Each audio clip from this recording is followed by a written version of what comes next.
سلام تاناي بزحكم كبراتنا على توزينا انه إثيوبيا نشوعت سرحتنياتات حورات هاجرات وشت 72 ساعات كاب جزاتان نخوصو خمس وصلت منستر وصا إثيوبيا أفليتو وهاب قالت بيت عيو لومي أبزرقها مجلسي نا يونيسيفن نا يتودب حلف بيت صفت قدايا سبا مسلاتن نحاده أتحاباري بيرو قدايا سبا مسلات حاويسو شوعت سرحتنياتات تودب أوشت أوي قدايا إثيوبيا تالكا آتيوم بزبل መንግስቲ ኢትዮጵያ እቶም ሙልቀ ሰባት ተቐባልነት ዘይብሎም ሰባት ወይ ከዓ ፐርሶና ግራታ ከም ዝተባሃሉ ጠቂሱ ሚኒስትር ወፃኢ ኢትዮጵያ ኣስማት እቶም ፐርሶና ግራታ ዝተባሃሉ ወፃእተኛታት ዕላዊ ምግባሩን ኣብ ውሽጢ 72 ሰዓታት ካብ ግዛት ኢትዮጵያ ንክወፁ ከም ዝተወሰነን እቲ ዜና ሓቢሩ እዚ ከምዚ ልከሎ መንግስቲ ኢትዮጵያ ንሸውዓተ ሰራሕተኛታት ሕቡራት ሃገራት ካብ ግዛቱ ንክወፁ ምውሳኑ ከም ዘሰንበዶም ዋና ጸሓፊ ሕቡራት ሃገራት ገሊጾም ዋና ጸሓፊ ሕቡራት ሃገራት አንቶኒዮ ጉተረስ ሎሚ ኣብ ዘውፅዎ መግለጺ ኩሎም ንጥፈታት ሰብኣዊ ወፍርታት ሕቡራት ሃገራት ኣብ ሰብኣውነት ጸቂዕ ዘይመሓዝ ዘሻራውነትን ነጻነትን ዝብሉ መትከላት ዝምርሑ እዮም ኢሎም ሕቡራት ሃገራት ኣብ ኢትዮጵያ ንመግቢ መድሃኒት ማይን መጸራረይ ቀረባትን ሓዊሱ ሕይወት ኣድሕን ሓገዝ ይልግስ ከም ዘሎ ነዚ ስራሕቲ እዚ ኣብ ኢትዮጵያ ይዓዩ ብዘለው ሰባት ድማ ሙሉእ ምትእምማን ኣለኒ ኢሎም እዮም ሕቡራት ሃገራት ነቶም ሰብኣዊ ሓገዝ ዘድልዮም ህዝብታት ኢትዮጵያ ይረድእ ከም ዘሎ ዝገለጹ እቶም ዋና ጸሓፊ እቶም ሰራሕተኛታት ሕቡራት ሃገራት ነቲ ኣገዳሲ መደቦም ንክፍጽሙ ምእንታን ምስ መንግስቲ ኢትዮጵያ ይዘራረብሉ ከም ዘለው ጠቂሶም ምውህሃድ ሰብኣዊ ሓገዛት ሕቡራት ሃገራት ወይ ከዓ ኦቻ ትማሊ ኣብ ዝሃቦ ስሩዕ ጋዜጣዊ መግለጺ ናብ ትግራይ ንምብጻሕ ዝገብሮ ዘሎ ጻዕሪ ብሕልፊ እኳ ብስእነት ቀረባት ነዳዲ ኣመና ይጽገም ከም ዘሎ ኣፍሊጡ ብመሰረት ጋዜጣዊ መግለጺ እቲ ቤት ጽሕፈት ብመገዲ እታ እንኮ መሕለፊ ኮይና ዘላ ክልል ዓፋር ኣቢለን ዝሓለፈ ሰሙን ካብ 21 ክሳብ 28 መስከረም 2021 ብኣቆጻጽሪ ኣውሮጳ 79 ሓገዝ ዝጸዓና ማካይን ከም ዝተለኣኸ ኣፍሊጡ ካብ 12 ሓምለ ኣትሒዘን ንትግራይ ኣትየን ዘለዋ ናይ ጽዕነት ማካይን 606 ከም ዝኾናን ብገምጋም እቲ ቤት ጽሕፈት ግን መዓልታዊ 100 ማካይን ሓገዝ እየን ከኣትዋ ዝግባእ ኦቻ ቀንዲ ማሕንቆ ኢሉ ዝጠቐሶ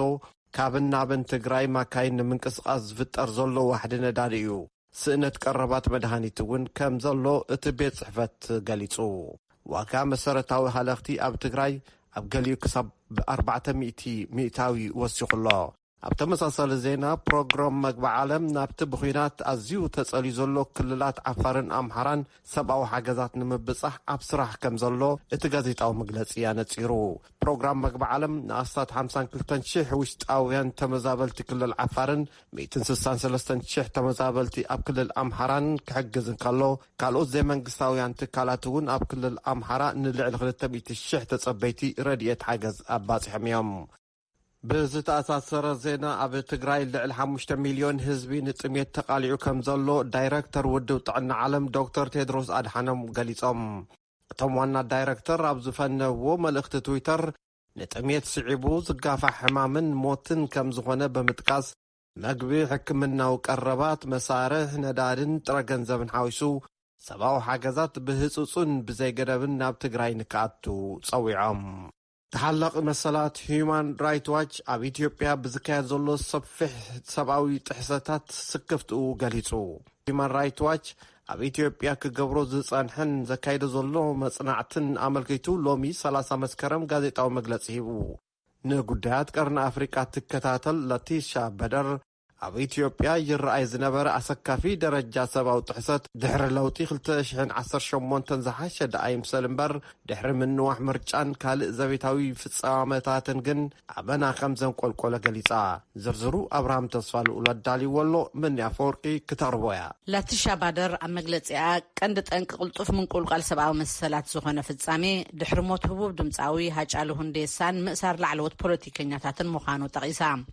ምስ ምውላዕ ኩናት ኣብ ትግራይ ተኣሳሲሩ እቲ ኩነታት ኣዝዩ ከም ዝኸፍአ ሂዩማን ራይትስ ዋች ኣብ ዝገበሮ መጽናዕትን በብእዋኑ ዝፈነዎ መግለጽን እውን ጠቒሳ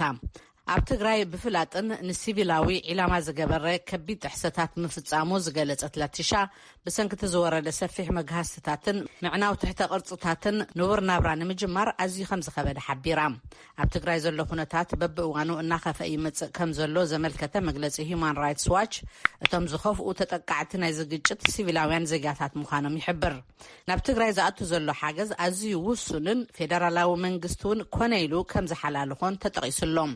ኩናት ኢትዮጵያ ናብ ክልላት ዓፋርን ኣምሓራን እውን ብምልሓሙ እቲ በብእዋኑ ዝፍጸም ዘሎ ሰብኣዊ ጥሕሰታት ሂውማን ራይትስ ዋች ቅልጡፍ ግብረ መልሲ ክህበሉ ከም ዘይከኣለ እታ ተወካሊት ጠቒሳ ናብ ክልላት ኣምሓራን ዓፋርን ዝለሓመ ኩናት ብተመሳሳሊ ንሲቪላውያን ዜጋታት ኣመና ኣጸጊሙ ከም ዘሎን ብሕልፊ ድማ ኣብ ክልል ዓፋር ዝተፈጸመ ቅትለት ቤት ጽሕፈቶም ከም ዝበጽሖ ጠቒሳ ሂውማን ራይትስ ዋች ኣብ ዝሃቦ ጋዜጣዊ መግለጺኡ ንጉዳያት ኤርትራውያን ስደተኛታት ኣብ ኢትዮጵያ ኣመልኪቱ እውን ጠቒሱ ነይሩ። ኣብ እዋን ኩናት ትግራይ ኣደራዕ በበይኖም ሓይልታት ምንባሮም ዝጠቐሱ ኤርትራውያን ስደተኛታት ዳሕራይ ካብቲ መዓስከራት ድሕሪ ምህዳሞምን ካልእ ውሑስ ዝበልዎ ከተማታት ድሕሪ ምእታዎምን ምስ ዘሎ ሓፈሻዊ ካልኦት ጸገማት ኢትዮጵያ ኣብ ዝኸፍአ ኩነት ከም ዘለዉ ጠቒሳ ኣብ ገለ ክልላት ኢትዮጵያ ዝተዳናጎየ ከይዲ መረጻ ሎሚ ሐሙስ ይሳለጥ ኣሎ። ኣብ 3 ክልላት ዝርከቡ መረጽቲ ንኣባላት ቤት ምኽሪ ሃገር ክመርጹ እዮም። ኣብ 4ይ ክልል ዘለዉ መረጽቲ ድማ ሓድሽ ክልል ክቆመሎም ድልየቶም እንተኾይኑ ክውስኑ ትጽቢት ይግበር። ፓርላሜንታዊ መረጻ ዝካየደለን ክልላት ሶማሌ፣ ሃረር፣ ህዝብታት ደቡብ እዮም። ቀዳማ ሚኒስትር ኣብይ ኣሕመድ ብሰንኪ ኣብ ትግራይ ዝተወልዐ ውግእ ዓለም ለኸ ጸቕጢ ኣጓኒፍዎም እዩ። ፓርላማ ኢትዮጵያ 547 መናብር ኣሎ። 47 መናብር ኣብ ንሕንሕ ኣትዮም ኣለዉ። ፓርቲ ቀዳማይ ሚኒስትር ን410 መናብር ሒዙሎ እቶም ዝተረፉ መናብር ካብ ትግራይ ዝውከሉ እዮም። መዓዝ ከም ዝመልኡ ንጹር ኣይኮነን።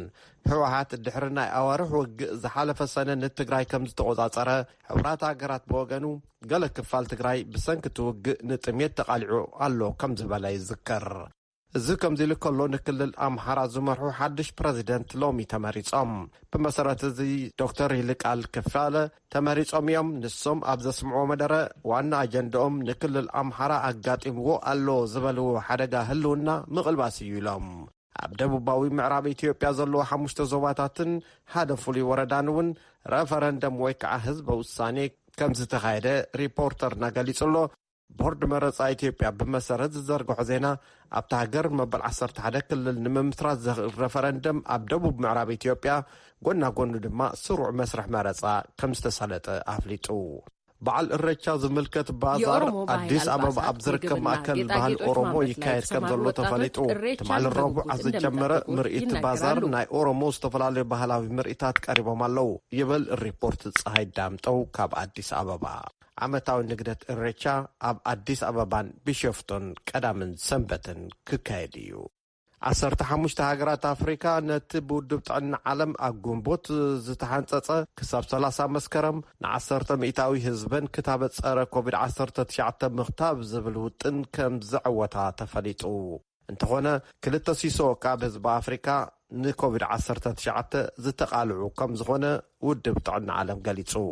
ካብ ቦንጎ ሩይ ስዳሮ ዘመዝገበ ሃገራት ሲሸልስን ሞሪሸስን 60 ሚእታዊ ካብ ህዝበን ክኸትባ ከለዋ ሞሮኮ ኣብ 48 ሚእታዊ በፂሓላ።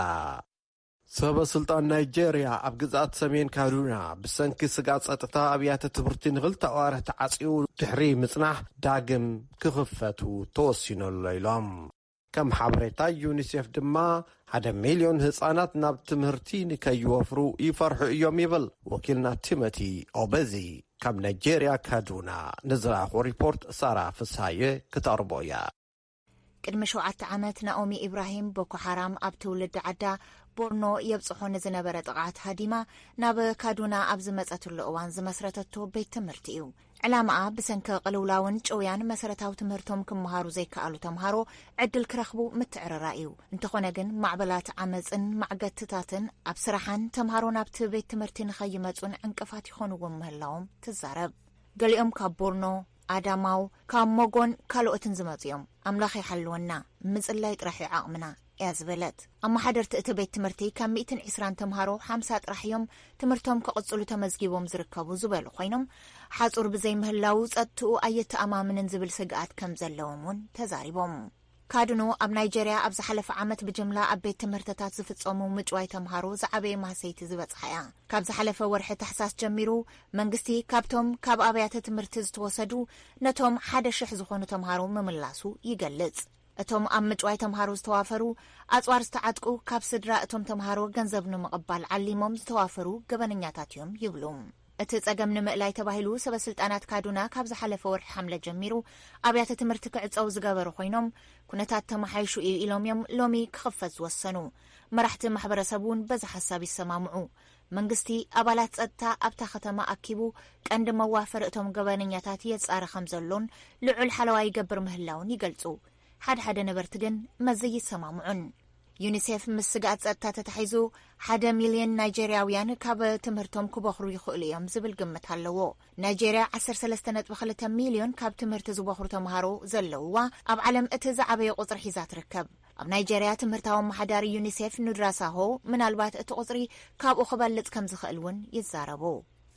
ኣብ ዝሓለፈ ወርሒ ሰነን ሓምለን ብፍላይ ኣብ ማእኸላይ ሰሜንን ሰሜን ምዕራብን ስሩዓት ጥቕዓታት እዮም ዝፍጸሙ ነይሮም ብምዃኑ ኣቐዲምካ ጥንቃቐ ንምውሳድ ተባሂሉ 11,000 ኣብያተ ትምህርቲ ክዕጸው ተገይሩ ኣብዚ እዋን ኣብያተ ትምህርቲ ይኽፈቱ ኣለዉ ወለዲ ግን ሕዚ እውን ምስ ፍርሖም እዮም ዘለዉ እዮም ዝበሉ ከም በዓል ናኦሚ ኢብራሂም ዝበሉ ግና ኩነታት ከመይ ከም ዝቕጽሉ ርግጸኛታት እኳ እንተዘይኮኑ ምኽፋት ኣብያተ ትምህርቲ ግን ግድን ይብሉ ዜና ተፈጺሙ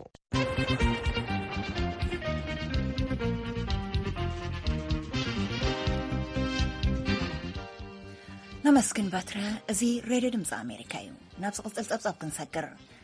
مبزحتهم أمريكاويان هاجرهم أبزوريا عالم نتقبلهم التأتتاوات بوحد وتهدرا وفري زعبي الدبلوماسيا وخيدي كتحيل كام زداليو إيروجياز توهلا جوجل فاونديشن زكايدو حدش مصنعتي يرئلهم إذا حدش مصنعتي أمريكا كاب أفغانستان 10 عامتات زنبرا متأتتاو دحر مززاما زتقبر مصنعت خوينو أزيلو القصر زلو رئيتو زتأخاخبلو يو سيندي ساين لعلويتي ريبورتر دبلوماسي نزدالوتو زبزب مني أفوركي ድሕሪ 20 ዓመታት ኣብ ዝሓለፈ ወርሒ ነሓሰ እቶም ናይ መወዳእታ ወተሃደራት ኣሜሪካ ካብ ኣፍጋኒስታን ኣብ ዝወጹሉ ፕሬዚደንት ጆ ባይደን ኣሜሪካ ካብ መዋእለ ከቢድ ኩናት ናብ መዋእለ ሓያል ዲፕሎማሲ ትምለስ ኣላ ክብሉ ንሕቡራት መንግስታት ገሊጾም እዮም እቲ ዝተገብረ ሓድሽ ሃገራዊ መጽናዕቲ 2,000 ሰባት ርእይቶ ብምሃብ ዝተሳተፍሉ ክኸውን ከሎ መብዛሕትኦም ኣሜሪካውያን ዝሰማምዑሉ ኮይኑሎም መብዛሕትኦም እቶም ርእይቶኦም ንጉጅለ ዩራሲያን ፋውንዴሽን ዝሃቡ ቁጽሮቶም ኣብ ወጻኢ ተዋፊሮም ዘለዉ ወተሃደራት ኣሜሪካ ክንክን ንወጻኢ ሃገራት ዝውሃብ ቃል ምእታዊ ውሕስነት ጸጥታ ክንክን ዝደልዩ ክኾኑ ከለዉ እቶም 58 ሚእታዊ ከዓ ኣሜሪካ ዲፕሎማስያዊ ጽምዶ ክትውስኽ ዝደልዩ ምዃኖም ገሊጾም ኣለዉ ካሮላይን ግሬይ ካብ ጉጅለ ዩራሲያ ነቲ መጽናዕቲ ኣብ ምክያድ መሪሕ ተራ ዝተጻወተት እያ ከምዚ ትብል We found that 62%, quite a large majority, thought that the biggest lessons from the war was that the United States... سوسان كلتن مئتاوي زي عبي قصري أبزحايو كابتو خينات زترخب عبي تمرتي أمريكا أبتكبر هنسات هاجر كتآتو يبلان ويكا واتهادراتا نابقودة أخونتات كتل إخن تخينانا هاجر أو ربحتاتا زسقط راي مزخون كخون اللو زبلو يوم تبل كارولاين عدمي كاب 10 عامتات كاب زخون من إسيات كا أتم 800 أمريكا تتقي عن تزيكوينو بريزيدنتا أبوت أهجر كموتها دراوسو قمتي موسادو كونغرس كتصدق اللوك حتى تالو إلو مالو بمسارة زستخايدة مزنعتي 65% of younger Americans want to revive nuclear negotiations with Iran. They're more skeptical of America increasing its military presence and سوسان حموشن مئتاوي أمريكاويان من إسيات مس إيران لزب نيوكلير اندقنا كجمري داليوم أمريكا نعبيت هلاوي تشاينا نممكات أب مبرق إسيا زلوه تهدراو هلاوي موسخة زملكت زيادة أرطار اللوام كمون مبزحتهم أمريكا نمكلا خلي توت أو سائخت نكي داليوم زياتهم زيكمتم عبيتي نعلماو بدوتات أو تهدراو فتح مموركاسن وتهدراو قمنا نكي زداليوم تبل كارولاين ኣሜሪካውያን ቻይናን ሩስያን ብዝምልከት እቲ ዝበለጸ ኣቀራርባ ብዝምልከት ዝተኸፋፈሉ ይመስሉ። ብመሰረት እቲ መጽናዕቲ 400ታዊ ዝኾኑ ቻይና ንታይዋን እንተወሪራታ ኣሜሪካ እንታይ ክትገብር ከም ዘለዋ ብዝምልከት ርግጸኛታት ከም ዘይኮኑ እዮም ዝገልጹ። እዚ ምስቲ ኣብ መራሕቲ ፖሊሲ ወፃኢ ኣሜሪካ ዘሎ ስምምዕ ጽምዶ ፓርቲታት ዝቃረን እዩ ዝመስል ይብሉ ካብ ኣትላንቲክ ካውንስል ዝኾኑ ኪኢላ ክሪስቶፈር ስካሉባ። I think in the security realm, Washington, D.C., as you well know, is obsessed with China as a rising competitor. ከም ዝመስለኒ ኣብ ዋሽንግተን ዲሲ ዘሎ ዓብላሊ ጸጥታ ዝምልከት ርእይቶ ከም እትፈልጥዎ ቻይና እናዓበየት ትመጽእ ዘላ ተወዳዳሪት እያ ዝብል ሻቕሎት እዩ። እቶም ፕሬዚደንት ንባዕሎም ናብ መዋእል ውድድር ዓብይ ሓይሊ መዋእል ዲሞክራሲ ካብ ውልቀ ምልኪ ንኣቶ ከም ዘለና ቻይና ከም ሓንቲ ውልቀ ምልክነት ዘለዋ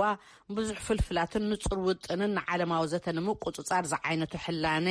ከም ዘለዋ ዘርኢ ናይ ሓቂ ስክፍታ ከም ዘሎ ገይሮም ደጋጊሞም ተዛሪቦም እዮም ይብል ክሪስቶፈር ስካሉባ። ብመሰረት እቲ መጽናዕቲ ሰብኣዊ ረድኤት ሓደጋታት ንዘስዕቦ ጉድኣት ዝውሃብ ረድኤት ንኮቪድ-19 ዝውሃብ ረድኤት ኣዝዮም ተቐባልነት ዝረኸቡ ዝተፈትዉ ዓለም ለኻዊ ረድኤት ክኾኑ ከለዉ ወተሃደራዊ ሓገዝን መሸጣ ኣጽዋርን ከዓ እቶም ዝተሓተ ተቐባልነት ዝረኸቡ እዮም።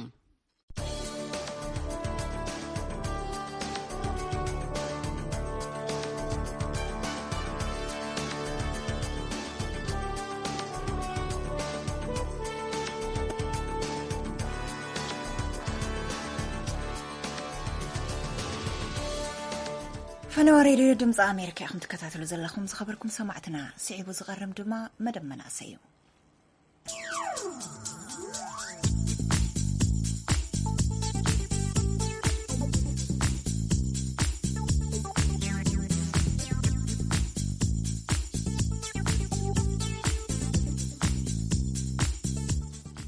أمنا لومي مدام مناسي كاب أسمران مقلن ريبورتراتنا زلأخولنا مدواتي حقاتي تزركب قدماي محبر مناسياتن تمهارون إرترا بزعبا زهبو زلو موياو سلطنا زملكاتيو برهان برها السنادي أولو ناو خسكركم بالمسرة محبر حدا شح كسع 3 شح أب عمت إن سلطنة يمج مستفر اللي سلطنات قال لي اسماوي خليت إنها جبر قال لي دمام مش مشاركة متحبر سلطنات هتهب مالتي كابلتشن 14 جميرنا زجبرنا نقدر نتكلم تايم قدم نيد أسسمنت أبتبوت خير كم صنعتي تجرب شد شيء زبطت مصنعتي تخيلوا كاب مسئل كإذا عينت سلطنة لنا موز خنا قرب لكم كم نبال تي مريت وريد كا انتايزد الليلنا نيد أسسمنت تجرب مصنعت تجرب مالتي مصنعت مش تجرب إذن سرحت سرح خرك باللو خليه إذن سلطنة أنت سلطنة يحيش زبيل قدامي تسرحت الساعة مالتي كم زبيل خا كابت مصنعت تبجسنا 14 عين السلطنات بدرجة ما أكل بيت صحفت 13 عين السلطنات تخا بدرجة شدشين زباتات مالتي شوعية الزبابون اللاتنا زباتون لعلو تكالات مرتن هجي من يخخ سلطان زلو من قدام النتات نهبو زبل حتو خاخ من لسنيرو كلنا بتنشدش زباتات مسمى شارخت متحبار مالتي كوميتا قيمة كان منستر عيون سبا ودحنتن كان محمد محدار زبا بوليس كله زلو مالتي كله يساتفوا صراح كوميتا زقوموا بحنتي زبا من سلطان له تمرز كوميتا انتهي ابقى متأتو قدام النتات مالتي حاجة بمخنيات قطبة وتقم تمرتو رقارة كاب سراوي تتعيسو ببهارياوي سب سرحو نتاتن استمزابلو مالتي مسن كلنا زنبرو وي زنبرا سدرا زاليا دك انستيو فيتوت دك انستيو كاب دقس تملسوخا إذا حجي قدام النتات نوعهم يزوها مالتي راح منسي في ياري منسيات دحر سلطنا موصادو نفسرح نوافرو محبر انتاي يحقسو أسلطنا انتاينا نقبر مسلطنا يمسي سيلنا دينا نفنوهم كابتا عودو تي خادماني ناي كلتا كسع 4 سومون تخيد ناي وانين انتربرونرشيب سلطنا وسدو مالتي ابزون دو يبلني تزوبا زيوم بقيعهم زبلهم سبات تلقيهم كدمعو اليوم دبلهم سبات قدم كل سبيد حتات لقح وسط دلي يبحال حجي قال لي لقح نياتو قال لي كالات تسرح خمسين ترداتات لنا إذا أنا لقح حجي تايتخون مالتيو حمش تفور من نحلفهم ماسي قداي سيريس كما نحزو بحمش فورمات حلفنا زي بقيع مسبلنا ولد يبلو لقح نهبو مالتي عمتن شمون تورح دملس مالتي اتولد زي مقبرينا مغنات كحجزو سلازلهم تباهيلي كم استفلتو دماز تكال تعلمو محجاز سلازخونه ኣብ ዓመት 8 ወርሒ ንገርመካ ዘረቅሕናዮም ዳርጋ ልዕሊ 700 ተመሊሱ እዚ ዝተመልሰ ገንዘብ ከዓ ንኻልእ ድሓተቱ ብል ማለት እዩ እቲ ብዞባ ዝውሃብ ስልጠና እንታይ እዩ ብማእከላዊ ቤት ጽሕፈት ዝውሃብ እንታይ እዩ ኣብ ዞባታት በቲ ጠለብ መሰረት እዩ ስልጠናታት በትናኡ ዘሎ መንእሰይ ጠለብ ዝመፀ ስልጠናታት እዩ መፍረደርሁ መፍረን ህቢ ምትካል ሶላር ኤሌክትሮኒክስ ስነ ጽባቐ ጽርበትን ሓጺንን ማዕለማ ምድላው ምግቢ ምድላው መርበብ መግፈፍ ዓሳ ምርታዕ ቪድዮ ምዕራይ ቱቦታት ማይ ስራሓት ካይላ ወዘተ ወዘተ እዚ ሕጂ ኣብ ዞባታት ድውሃብ ስልጠናታት ማለት እዩ ብደረጃ ዞባታት ኣብዚ ማእከላዊ ቤት ጽሕፈት ከዓ ቶም ተጠቀምቲ ድበልኩ ዞባታት በዘን 4-5 ዝሓለፉ እዮም ኣብዚ ማእከላዊ ቤት ጽሕፈት ደካየድና ከዓ ካብ ሚኒስትርታት በብዝምባልዮም ማለት እዩ ናይ ትልሂስ ድራማ ኤዲቲንግ በማእከላዊ ደረጃ ቋንቋ ዓረብ 14 ስልጠናታት ወዘተ ዝካየድ ማለት እዩ ንኣብነት እንተወሲድና ልቃሕ ወሰዱ ኣበይ በፂሖም ኣለው ዝብል ኩሉ ግዜ ብክትታል ንገብር ኢና ኩሎም ኣይኮኑ ልቃሕ ወሲዶም ንኣብነት ተወሲድና ናይ 2016 349 መንእሰያት ልቃሕ ወሲዶም ካብኣቶም 54 ሚእታዊ ደቂ ኣንስትዮ እቲ ዝተረፈ ዝስልጠናዮ 1000 ክሳብ 2000 ድበፂሕ ናብ ዓመት ንስልጥን ኣበይ ይኸይድ ኣሎ ብዛዕባ እውን መጽናዕቲ ካየድ ገሊኦም ኣብ ትካላት ተቆፂሮም ሰርሑ ገሊኦም ከይተለቅሑ ባዕሎም ዝተበገሱ ኣለዉ ሕጂ ኩሉ ተሰሪሑ ስልጠናስ ይጠቅሞም ማለት እዩ ብልቃሕ ስራሕ ንክጅምሩ ዝሓቱ ሰባት እንታይ ዓይነት ልቃሕ ይስዋሃቦም ድሕሪ ስልጠና ልቃሕ ክሳብ ሕጂ ምንያ ዘለና ማለት እዩ ብዓይነትን ብገንዘብን እዩ ብዓይነት ንኣብነት መፍረን ህቢ ክሳብ 3 ቅፎ ድበፅሕ ሄምና ኣብጊስናዮም ማለት እዩ ሕጂ ክጠልቡ ከለዉ ኣብ መወዳእታ ዕውት ስራሕ ክኸውን ኣለዎ ስራሕ ዕውት ንክኸውን ከዓ ዝተፈላለዩ 5 ቅጥዕታት ኣለና ትሕቶ ቅጥዕ ደሎ ንኽፍትሹ ይዝሕግዞም ኣብታ ዝነብሩላ ኸማቢ ልዕሊ 2 ዓመት ነበርቲ ምዃኖም ኢና ነረጋግፅ ብድሕሪኡ ግብራዊ ክኸውን ድማኒ ናይ ንግዲ ኣታዊ ዝርከቡ ካልእ ንጥፈታት መደብ ስራሕ ከለዎም ዶ ኣብታ ፎርም ተሪኢኸይን ተሓሲቦም ዘለዎ ንግዲ ክገብሩ ኢሎም ሓሲቦም ደለው ድፍትሻይ ብጣዕሚ ድፍትሾ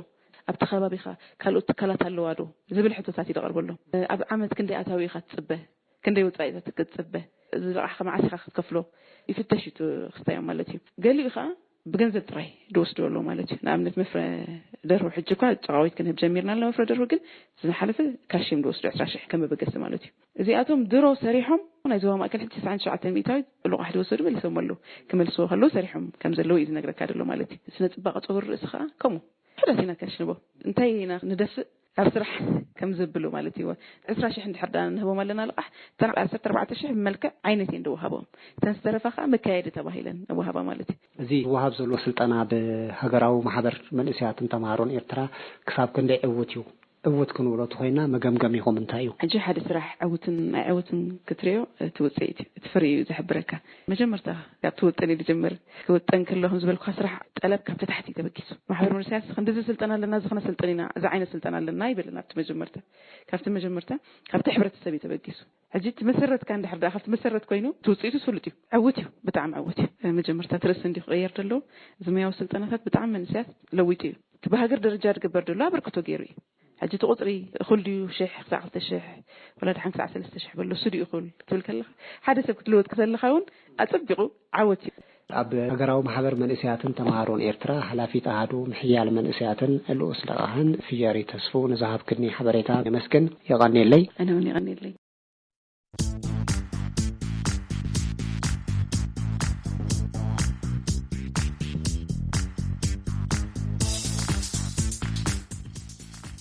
ቀፂልና ድማ ናብ መቐለ ኢና ክነብል ኣብ ትግራይ ዝተወልዐ ኩናት ንህይወት መናእሰይ ኣመናፀልዩን ንስራሕ ኣልቦነት ኣቃሊዑን ኣሎ ሙልጌታ ጽባህ ካብ መቐለ ዘዳለዎ መደብ ስዒቡ ክቐርብ እዩ ኣማኑኤል ታደሰ ነባሪ ከተማ መቐለ እዩ ኣብ ዝሓለፉ 11 ዋርሕ ብምኽንያት ኩናት ስርሑ ጠጠው ከም ዘበለ ይዛረብ ኣብዚ ሕዚ እዋን ብምኽንያት ምቁራፅ ስርሖም ንፀገም ከም ዝተሳጥሐ እዩ ዝዛረብ እዚ ኣብ ኩሉ ትግራይ ኣጋጢሙ ዘሎ ናይ ኢኮኖሚ ፀገማት ኣቲንናየ በግሊ ብዙሓት ፀገማት ሕዲሩለ ኣብ ገዛ መነባብሮ ሁሉ ነገር መናእሰይ ነብራ ከተማ መቐለ ያው ቅድሚ 11 ወርሒ ከም ዝፍለጥ በዝሕ መናእሰያት ተፃበበት ፖለቲካሊ ኢኮኖሚካሊ ማሕበራዊ ናብራታት ዝሳተፈላ ከተማ እያ ነይራ ኣብዚ ሰዓት መብዛሕትኡ ናይ ኣብ ዙል ተጋጠመ ኩናት ናብ ቃልሲ ዝተጸምበረሉ ኩነታት ስለዘሎ መብዛሕትኡ እንቅስቃሴ ተገዲኡ እኒኦ ከም ሓደ ትግራዋይ እቲ ኩናት ተለይ ተፈጢሩ ትጀሚርዎ ነበረ ናይ ልምዓት እንቅስቃሴ ትግራይ ኣብ ምልማዕ እንቅስቃሴ ትወጣት ኣብኡ ተሳተፍ ተማሃራይ ተማሂሩ ዓዲ ተልምዕ ንባዕሉ እውን ጥንኩር ዝኾነ ማሕበራዊ ዝኾነ ናይ ፍልጠት እንትን ተልኾን ደስታይ ነይሩ። ካሊእ ናይ መዘናግዒ ትካል ከፊቱ እናሰርሐ ዝርከብ መንእሰይ ሰይፈ ገብረ ገርግስ ዝተብሃለ ወገኑ ንሱ ኣብ ዝሰርሐሉ ቦታን ከባቢኡን መናእሰይ ብበዝሒ ቅድሚ ሕዚ ይመፁ ነይሮም ኢሉ ኣብዚ ሕዚ እዋን ግና ብልዑል መጠን ቀኒሶሎ ክብል እዩ ሓቢሩ። ሰላም ድሕለ የለ ምንም ዓይነት ትግራይም ትልፍለጥ ክባያ ኣለላ ብኡ መሰረት ዓብይ ፅዕንቶ ሓዲርልና እዩ almost ካብ ዓፂኻ ገዛኻ ምዕፃይ ከፊትናዮ ተስፋ ትኾንና ማልና ከፊትናዮ ንውዕል መሓሪ ለገሰ ዝተብሃለ ካሊእ መንእሰይ ወገኑ ይሰርሐሉ ዝነበረ ትካል ስራሕ ጠጠው ስለ ዘበለ መሃያ ኣይረክብን ዘለኹ በዚ ድማ ስድራ ከመሓድር ኣይከኣልኹን ክብል ተዛሪቡ። ትግራይ ምንም ዓይነት ረኸብ ዘይብላ ኩሉ ነገራት ዝተዓፀወ ሕብረተሰብ ስራሕ ከይረክብ ስራሕ እውን ተሰራሕካ ሕዚ ኣነ ዝሰርሐሉ ትካል ነይሩ ትካል ደሞዝ ክኸፍለና ይክእልን ምክንያቱም ባንክ የለን ኔትወርክ የለን መብራህቲ እውን ንፅገመለና ኢና ተዘሎ መብራህቲ ንመብራህቲ ዋላ ንጠቐመሉ እዝታት ምግባር ህዝቢ ትግራይ ጠሚዩ ዳግም ንኸይላዓል ንምግባር ዘሎ ዝግበር ዘሎ ፈተነ ንምብርዓን ከም ሓደ ትግራዋይ ከም ሓደ መንእሰይ ብፍላይ ማሕዙተይ ካብ ገዛት ዓፂና ንመውት ንዝኸዩና ዘሎ ፀላዓ ጥፊና ኣዴታትናን ዝተረፉ ኣሕዋትናን ሓራ ክወፅለዎም ኢሎም ዝቃለሱ ዘለዎ معنوينت كينات بتكبار رئينا إنا زبالة محارم نهلكيت هزبي مخنيات زخونو أكالات بحقة حتى تمقبار تتساقم بسلامة ومن قدي كزازم يقبأ زبال رئيتو هيبالهم زتأفأ حفتي كلها تناي بزو حفتي باخيني زين دادا نورات يلن زي عانو حفتي يلن بأورو دما زي تأفأ هيوت يلن زي كتريو خلي خبط عمي حزني كم من قصة تقراي زخونتها زي كي تفتره أكايدو ناوكينات جزء خمر خلوا بسلام أدرادرونا يلنا على ما تفليتو من قصة تقراي بتعمي قنبل كيادو مكنياتهم كوينات نفلتينا خم تجارو كوينات كم زخفل نفلتينا سلازي سلام من مارت زي يقولوا عقايب حفتو ما مارت زتب حالة كلي من أسيب وجنوم حسك في القاعة هذا الحل في مارت لما تسنجري اللي تشوتوا حيلي وردي تمسمر رسالة عزة يو مزحتي إسرحناتنا لنا سلام سرحي نا هذي أو كفي الخير وعل من سرحي اللي ولا إندستري تاسكوا لدلة كيميكال كوتليس من قد سلاليل من كم سيخلي